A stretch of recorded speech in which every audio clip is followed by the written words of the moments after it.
शाम ढल चुकी थी, मगर इमली का कोई ऐसा पता नहीं था।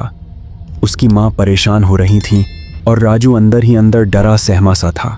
अपनी माँ के कहने पर वह घर से निकलकर वह मन ही मन अधिक दुखी होते हुए झूठ मूठ का इमली को ढूंढने के लिए इधर उधर घूमता रहा, मगर इमली कहाँ मिलने वाली थी। फिर कुछ देर बाद निराश हताश सा वह घर वापस आ गया। माँ, इमली कहीं नहीं मिली। ये सुनकर उसकी माँ ने तो छाती ही पीट लिया। इमली के पिता घर पर नहीं थे, वे परदेश में रहते थे। माँ ने रोते गाते हुए राजू से उनको यह खबर दिलवा दिया कि इमली दोपहर से ही न जाने कहाँ गायब है। पिता ने भी दुखी और परेशान होते हुए लापरवाही करने के लिए इमली की माँ को बहुत कुछ कहा। फिर दुखी होकर उन्होंने कॉल काट दिया। अरुण के घर वाले भी उसके घर आने का वक्त बीतने पर उसकी चिंता कर रहे थे। जब उसका इंतजार करते करते रात हो गई, तब उसके माता पिता ने उसे ढूंढना शुरू किया। उसके दोस्तों से पता करना शुरू किया, मगर किसी ने उसकी कोई खबर नहीं दिया। वे निराश और दुखी हो रहे थे। काफी वक्त बीत जाने पर जब उसके आने की आशा न रही, तब भी उसके पिता दुखी होकर उसे इधर उधर ढूंढ रहे थे और उसकी माँ ने रोना धोना शुरू कर दिया था। चांदनी रात थी, रात के 12 बज चुके थे। इमली और अरुण की आत्मछाया अब भी तड़पती हुई एक दूसरे के आसपास ही मंडरा रही थी। चाहकर भी वे दोनों एक दूसरे का स्पर्श तो दूर, एक दूसरे की बातें भी नहीं सुन पा रहे थे। ऐसी विकट स्थिति से दोनों खिन्न होते हुए भी एक दूसरे के पास ही थे। अरुण की आत्मछाया दोपहर से अब तक अपनी ऐसी हालत देख सोचकर चिंतित हो रही थी। उसे ऐसा लग रहा था अब कुछ न करके बस आंख बंद करके पड़ा रहे, क्योंकि भूख प्यास से उसका गला सूख गया था। ऊपर से अपनी कोई बातें इमली से भी कह सुन नहीं पा रहा था। थक हार कर दोनों बावड़ी के कुएं के पास पड़े उसी पत्थर के बड़े से शिला पर बैठ गए। इमली तो अपनी ऐसी दशा देखकर फूट फूट कर रोए ही जा रही थी। वह इतनी व्यथित और परेशान थी कि नींद भी उसकी आंखों से कोसों दूर थी। वह सो जाना चाहती थी, मगर उसकी अपनी ऐसी विकट स्थिति की चिंताएं उसकी नींद पर भारी पड़ रही थी। वह खुद को नींद की परम शांति पाने से वंचित महसूस कर रही थी। ये सोचकर रोए जा रही थी कि अब क्या होगा, क्या वह कभी अपने घर नहीं जा सकेगी? आखिर उसकी माँ को कैसे पता चलेगा कि उसे मारकर उसके शरीर को इस सुनसान और वीरान जगह पर कुएं के अंदर फेंक दिया गया है? अब तक दुखी, हताश, निराश और खिन्नता की स्थिति में रहने के बाद वह दुखी होती हुई, फूट फूट कर रोती हुई अपनी स्थिति में सुधार न जानकर वह अब और जोर जोर से चिल्लाने लगी थी। उस पर अपनी ऐसी स्थिति से उबरने का भूत सवार हो गया था। वह अब जोर जोर से चिल्ला रही थी। अचानक उसके पास ही पत्थर पर बैठे अरुण की आत्मछाया को अपनी अंतरात्मा में उसकी रोने चिल्लाने की आवाज सुनाई देने लगी। उसकी इतनी जोर जोर से चिल्लाने की आवाज सुनकर अरुण की आत्मछाया दुखी होते हुए भी खुश हो गई। उसे इस बात की खुशी थी कि अब वह इमली की आवाज सुन सकता था। उसने इमली को सांत्वना देना चाहा, मगर उसकी बातों का इमली की आत्मा छाया पर कोई असर नहीं हो रहा था। ऐसा लग रहा था मानो वह उसकी बातें सुन नहीं पा रही हो। ऐसा जानकर वह उसे बार बार समझाने और चुप कराने की कोशिश करता रहा, मगर सब निष्फल और व्यर्थ जाती थी। फिर वह भी दीवाने की तरह जोर जोर से चिल्लाने लगा। उसने अपने आप में संकल्प किया, जब मैं इमली की आवाज़ सुन सकता हूँ तो इमली मेरी आवाज़ क्यों नहीं सुन सकेगी? मैं पूरी कोशिश करूँगा, इतना ज़ोर से चिल्लाऊँगा कि इमली मुझे सुन सकेगी। फिर वह दीवानों की तरह ज़ोर ज़ोर से चीखने लगा। अब वह यह सोचकर ज़ोर ज़ोर से चीख चिल्ला रहा था कि जब मैं इमली की आवाज़ सुन सकता हूँ तब वह भी उसकी आवाज़ अवश्य सुनेगी। अचानक से इमली ने तब चिल्लाना बंद कर दिया जब उसे अरुण की रोने चीखने की आवाज़ उसकी अंतरात्मा में सुनाई देने लगी। तब वह बोली, अरुण चुप हो जाओ, अब मैं तुम्हारी आवाज़ सुन सकती हूँ।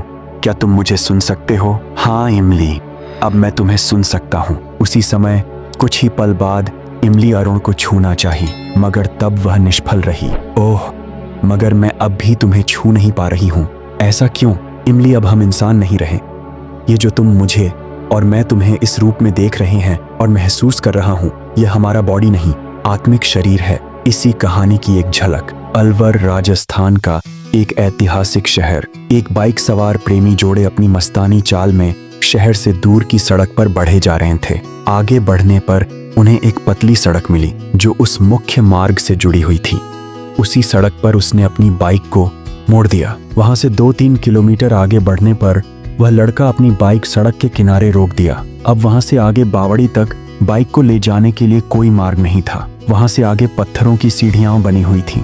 वहीं पास में एक और बाइक भी पहले से ही खड़ी की हुई थी। बाइक रुकने के बाद भी वह लड़की उस लड़के के पीछे ही लिपटी हुई थी और अपनी मुंह को उस लड़के के कान से सटाकर अभी भी कुछ सुनाए ही जा रही थी।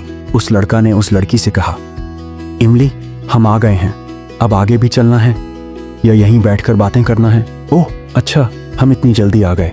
वह लड़की अपनी गर्दन उठाकर कुछ दूरी पर स्थित बावड़ी और उससे सटे खंडहर नुमे से महल को देखकर बोली। अब दोनों अपनी बाइक से उतरकर बावड़ी की ओर जाने वाली सीढ़ियों पर चढ़ रहे थे। ऊपर चढ़कर अब वे दोनों उस फुटपाथ नुमा स्थान पर पहुंच गए जहां से बावड़ी में जाने के लिए नीचे की ओर सीढ़ियां बनी हुई थीं। बावड़ी बहुत गहरी दिख रही थी, जिसमें नीचे की ओर जाने के लिए सीढ़ियों के कई स्टेप बनी हुई थीं। चारों ओर चौड़ी छत जैसी पत्थर की फर्श वाली फुटपाथ भी बनी हुई थी। अरुण एक पल बावड़ी के अंदर देखा और फिर दोनों बावड़ी के बाईं ओर बने फुटपाथ पर बढ़ने लगे। आगे बढ़ते हुए अब अरुण और इमली बावड़ी के ऊपर बने उस फुटपाथ के अंत तक आ गए। वहां से सीधा नीचे की ओर गहराई में बावड़ी के तल में थोड़ा पानी स्पष्ट दिख रहा था। इमली एक नजर बावड़ी के अंदर देखी और फिर उस बावड़ी के ठीक बगल में पीछे की ओर बने हुए बड़े से कुएं को देखने लगी। कुएं को देखने के बाद वह वहां से एक नजर चारों ओर देखने लगी। वहां से उसे मुख्य सड़क का भाग, किला, बावड़ी और पीछे का गोल कुआं सब कुछ दिखाई दे रहा था। फिर वह कुएं में झांक कर देखने लगी। कुएं का व्यास यही कोई 3-4 मीटर से कम नहीं रहा होगा।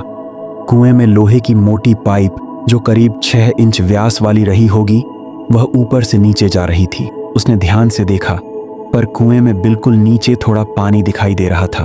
उस कुएं की दाईं ओर वह महल नुमा खंडहर मौजूद था।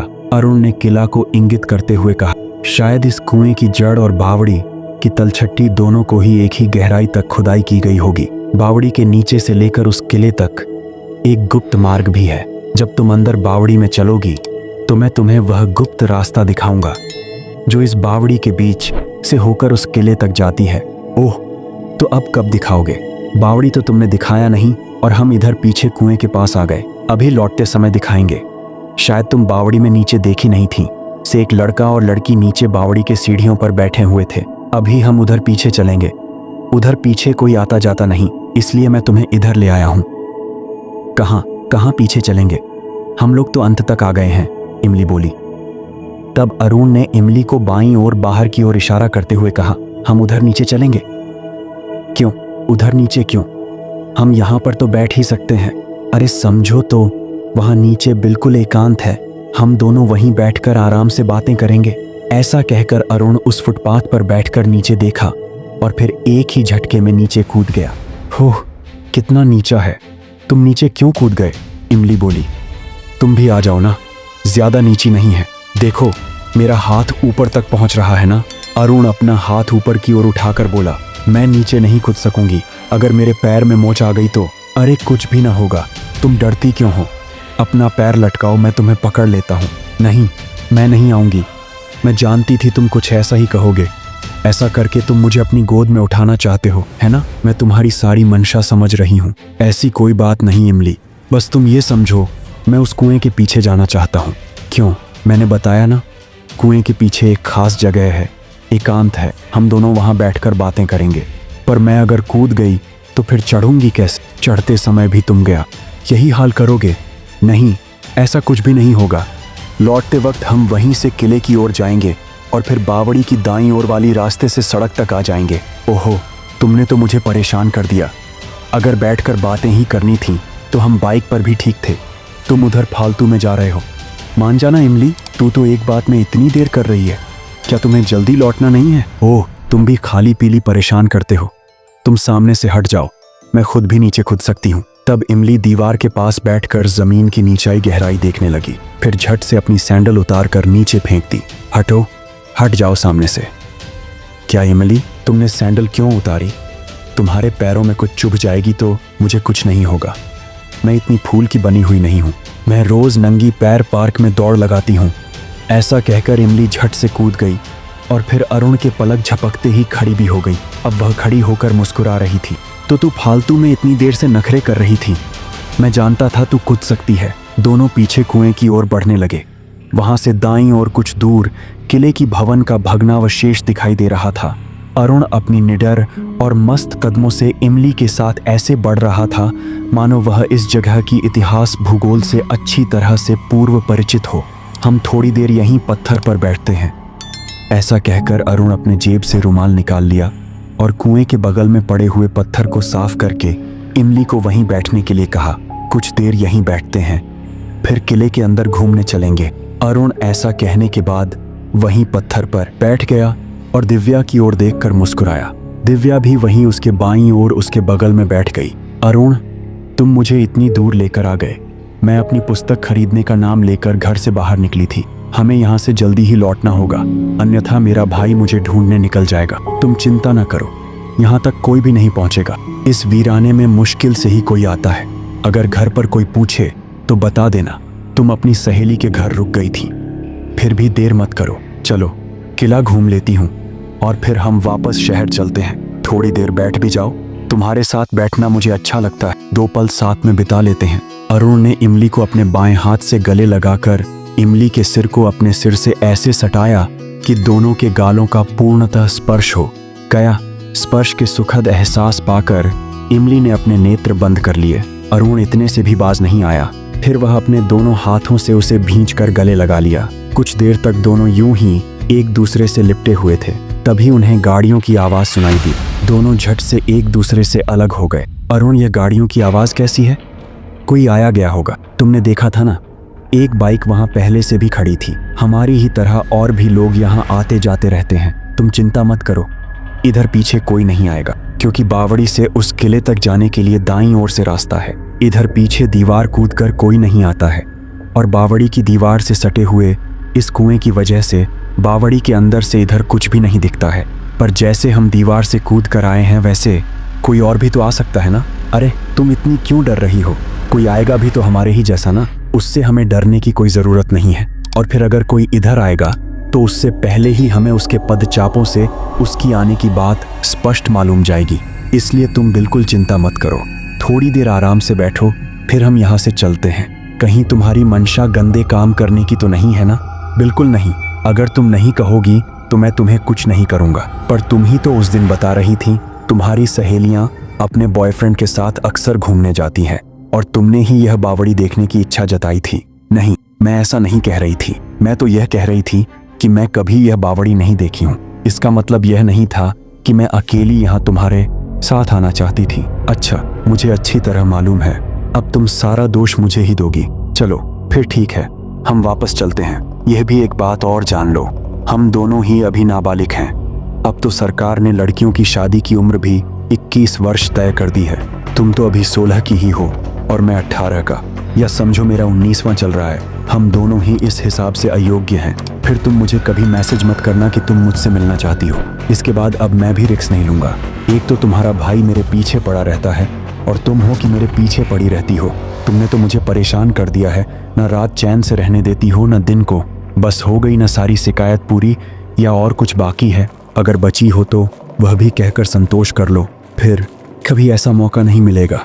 अकेली लड़की मिली है, चाहे जो कह लो, इमली मुस्कुराकर बोली। तभी कुएं में जोर से किसी की चिल्लाने की अजीब सी आवाज गूंज गई। दोनों एकाएक हड़बड़ाकर पत्थर से उठ खड़े हो गए। फिर तुरंत कुछ ही पल बाद बहुत तेज छपाक की आवाज हुई। ये सब सुनकर इमली डर गई। उसकी आंखों में भय स्पष्ट दिख रहा था। अरुण उसकी मनोदशा को समझकर उसे अपने सीने से लगाते हुए बोला, इमली, इसमें डरने वाली कोई बात नहीं। हम सब दोस्त भी यहाँ आते हैं तो कुएं में चिल्लाकर अपनी गूंजती हुई आवाज सुनते हैं। कोई ऐसा ही कर रहा होगा। और फिर कुएं में बड़ा पत्थर डालकर हम सब पानी मापते हैं कि उसमें कितना पानी है, तब ऐसी आवाज होती है। तुम्हें मालूम है, पत्थर डालने पर पानी की सतह से जितना ऊपर पानी उछलता है, हम सब यही समझते हैं कि उतनी ही गहरी पानी कुएं में है। मैं अब यहाँ एक पल भी नहीं रहना चाहती हूँ। तुम मुझे ऐसी जगह क्यों लेकर आए हो? चलो हम वापस चलते हैं। अच्छा, अब आ ही गई हो तो उस किले को भी देख लेते हैं ना। मुझे कुछ भी नहीं देखना है, बस तुम यहाँ से जल्दी निकलो। पर यहाँ से निकलने का रास्ता तो उस किले की तरफ से ही है ना। प्यारे दोस्तों, आपको ये कहानी कैसी लगी कमेंट बॉक्स में ज़रूर बताइए। चैनल को सब्सक्राइब करें, वीडियो को लाइक और शेयर करना न भूलें। मिलते हैं आपको अगले भाग में। धन्यवाद।